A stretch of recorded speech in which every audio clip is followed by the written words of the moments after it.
আপনারা ইতিমধ্যে জানেন তার ভিডিও ফুটেজ ব্যাপক ভাইরাল হয়েছে।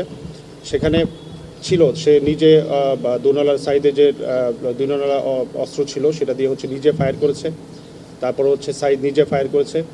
তারা দুজনেই মূলত ওই স্পটে এবং এই সম্পর্কিত যে মামলা ওরা দুজনই হচ্ছে মানে ভিডিও ফুটেজ অনুযায়ী হচ্ছে তারা দুজন সরাসরি ফায়ার করেছে।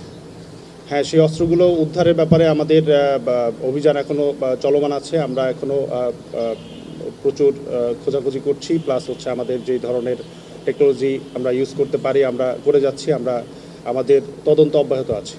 মানে ব্যাকগ্রাউন্ডে যারা ছিল যা সবাইকেই হচ্ছে আমাদের নজরদারিতে আছে।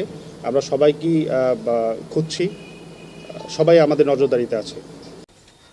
আমলিগের মিটিং ছিল, আমলিগের মিটিং উদ্দেশ্যে আমাদের ডাকে, আমরা সাইড চেয়ারম্যানের বাসায় আসি কিছুক্ষণ অবস্থান করার পরে খবর পেলাম যে শিবলির অফিস নাকি ভাঙচুর করতেছে। তো ওখানে কিছুক্ষণ দাঁড়ায় রইলাম।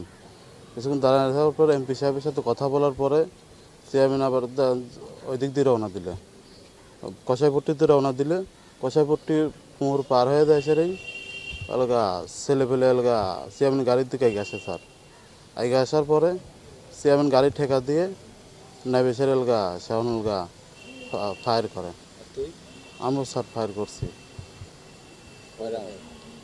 দুইটা কি তিনটা স্যার।